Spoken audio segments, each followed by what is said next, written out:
What the heck is going on, football fans? DF Stu here, and today we're going to be building some Draftkings lineups.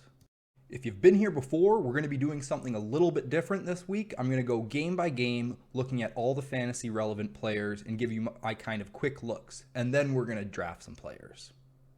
And if you haven't been here before, hit that subscribe button, hit that like button, leave me a comment in the comment section down below. Let me know how you found me.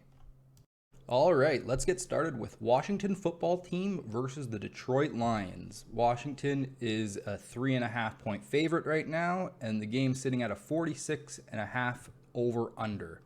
You've got Matthew Stafford and Alex Smith. I'm not sure why you would actually want to play either of these quarterbacks this week. I'm not expecting this game to be very high scoring.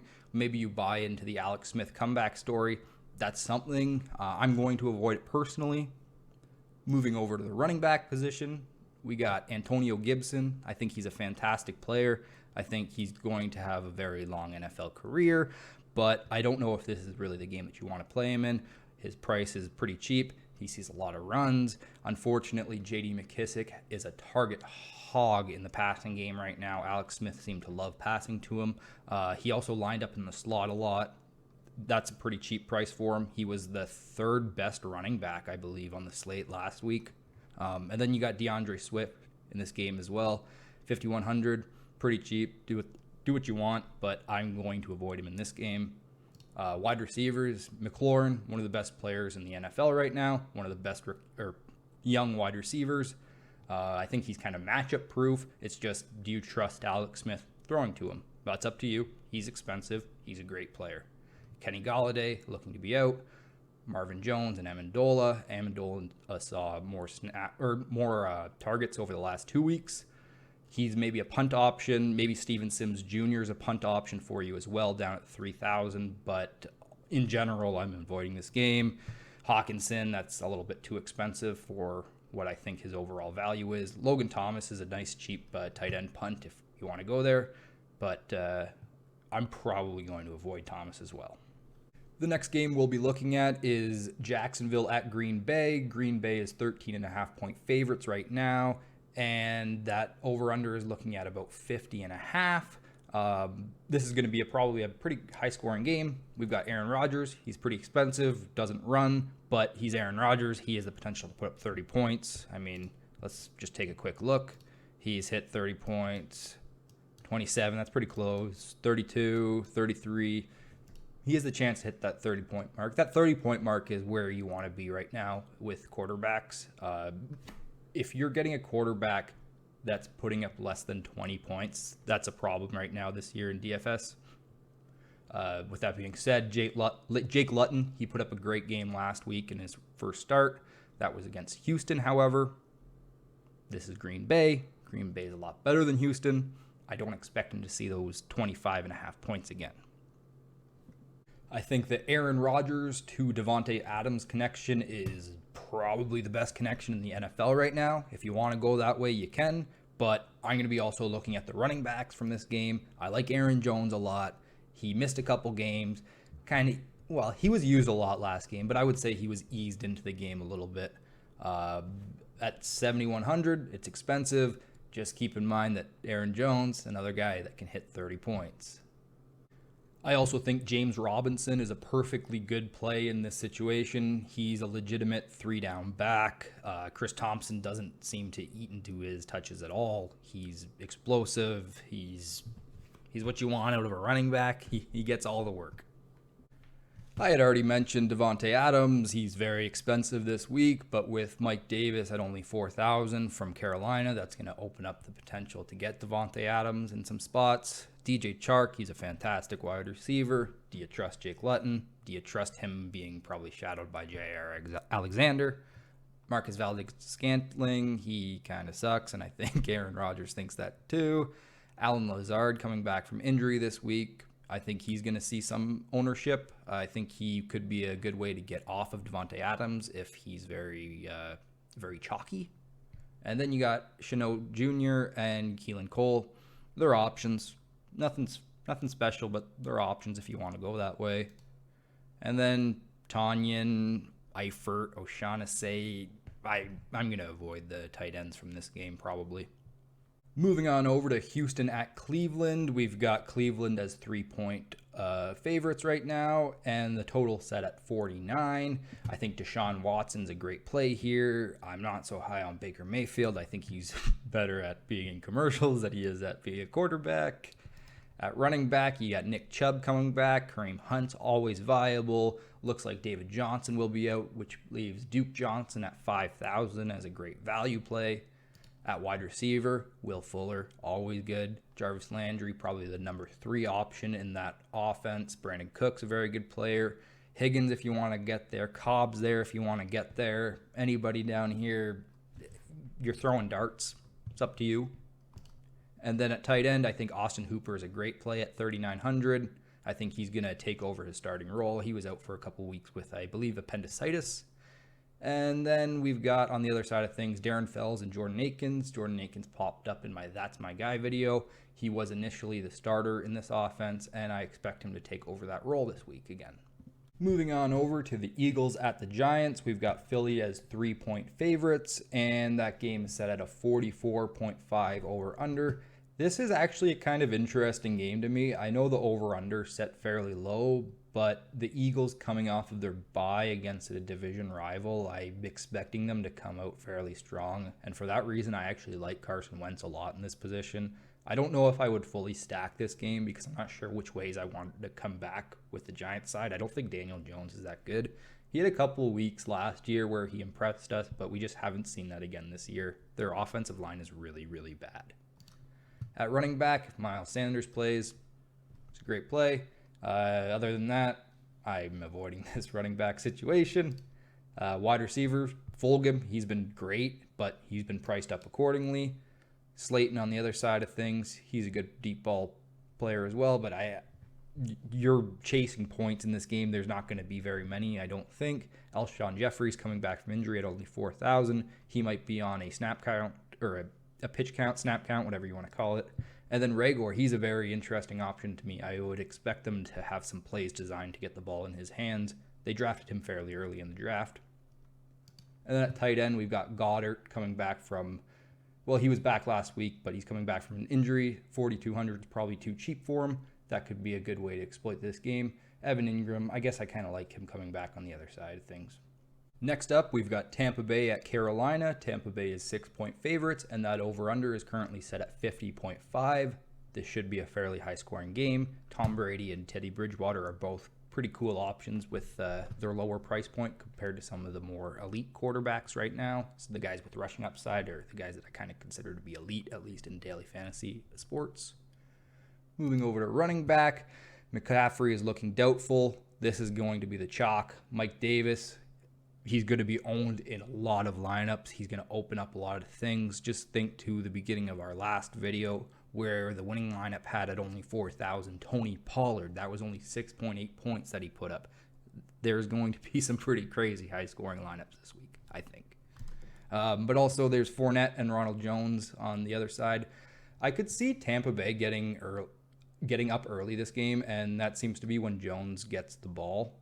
Fournette seems to be getting a lot of passing work, which is way different than what his role was in Jacksonville. Mike Davis is the obvious play here, though, for me. Jones, if I want to get interesting, but... And then at wide receiver, we've got Evans, Godwin, and Antonio Brown.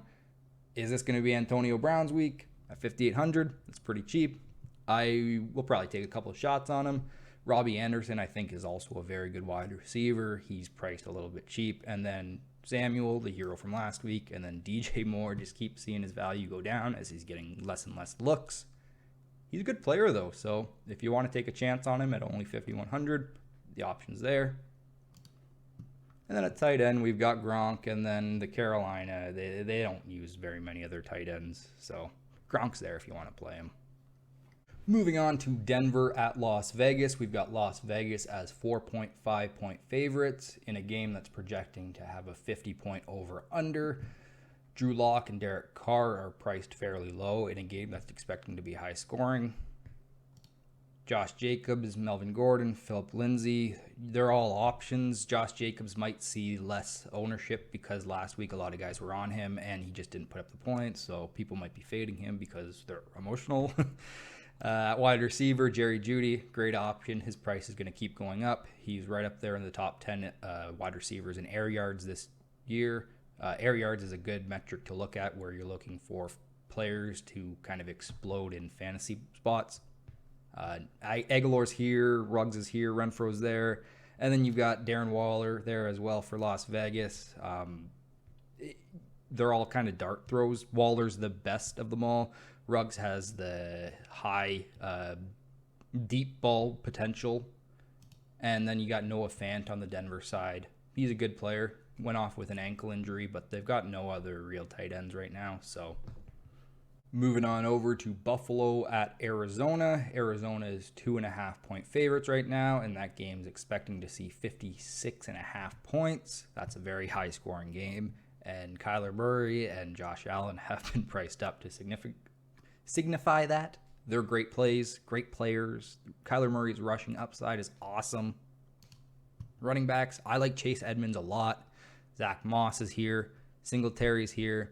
I don't know if the Bills are going to run the ball a lot. Arizona kind of has one of those pass funnel kind of offenses, which is why I'm going to be fairly high on Cole Beasley, actually, from this game. Cole Beasley, John Brown, Stephon Diggs, and even Gabriel Davis. They're all really good options. This game's supposed to be high scoring. I want to try to fit as many guys from this team in my lineup as I can. And then same thing, Hopkins and Kirk. And maybe even a little bit of Fitzgerald or Isabella to get a little bit different. And then neither of these teams really use their tight ends, so I'm probably just going to avoid the tight ends from this game. Then we've got the LA Chargers versus Miami. Battle of the rookie quarterbacks, Herbert and Tua Tagovailoa. I like them both.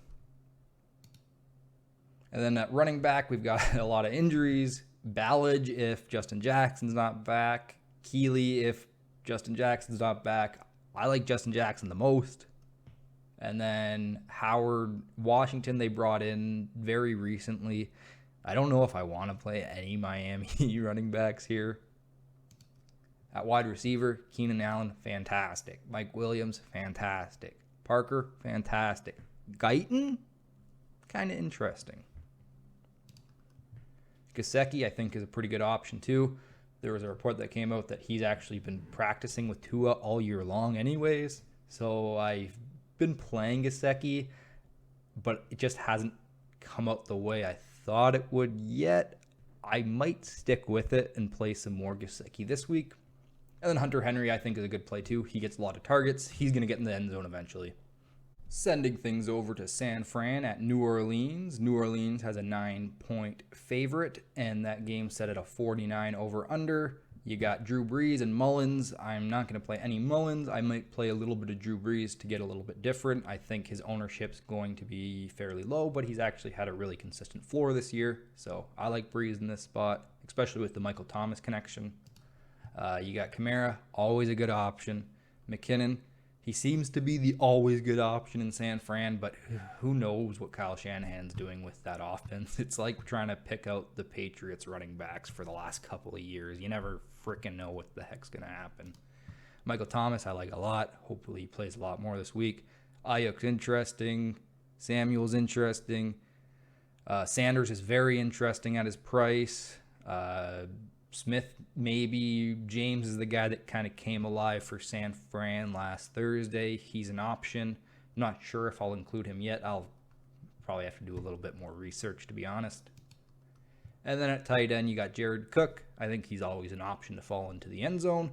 And then Dwelly and Reed will be the tight ends for San Fran. Jordan Reed's the better option. I think he was on a bit of a snap count last week. I expect him to kind of take over. He had a big 20-point week earlier in the year. So last but not least, we've got Cincinnati at Pittsburgh. The game lines actually aren't posted for this one yet because of the uncertainty around Roethlisberger and the COVID-19 situation. I did think this game was going to be fairly interesting, though.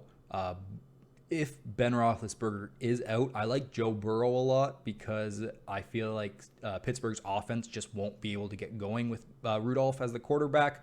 That means that Cincinnati's going to get the ball a lot more. Joe Burrow's going to pass the ball a lot more. He's been passing the ball a ton this year. Joe Mixon did not practice today. Giovanni Bernard at 5,400. That's an interesting play. James Conner, 6,900. Nice. He's a very good player. Last week, a lot of people played him against the Cowboys, thinking that he was going to have a great week. A lot of people might be off of him because, well, they're emotional. At wide receiver, Tyler Boyd's always good. Smith-Schuster is always good. Claypool, always good. Higgins is good. Deontay Johnson, when he's healthy, he gets the targets. And he costs you a whopping $5,200.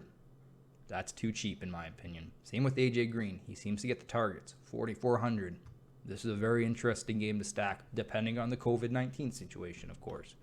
Sunday morning will be when I really figure out my lineups that involve Cincinnati and Pittsburgh. Eric Ebron's interesting too. Samples there. He's a dart throw if you really want to go that cheap at the tight end position. All right, now that we're on the same page about how I feel in each game on the slate this week, I've already gone ahead and put in my guys from my video earlier in the week. If you're confused as to where the heck these guys came from and you made it this far in the video already, you can find my video from earlier in the week in the comments somewhere down below. That'll get you caught up. So this is one direction I was thinking about taking this lineup. We've got Jared Goff paired up with his best two receivers in Robert Woods and Cooper Kupp. And on the other side of that game, we've got DK Metcalf. That right now is the second highest projected scoring game. And then we've got Chase Edmonds paired up with Cole Beasley. That is also supposed to be a very high scoring game. I picked Miles Sanders here because he fit in the last spot. I think coming back from injury here, he could be poised to have a great game.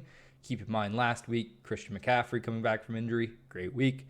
Week before that, Dalvin Cook coming back from injury, great week. I'm not saying Miles Sanders is as good as those two players, but him coming back from injury after a bye week, I expect him to have a good game.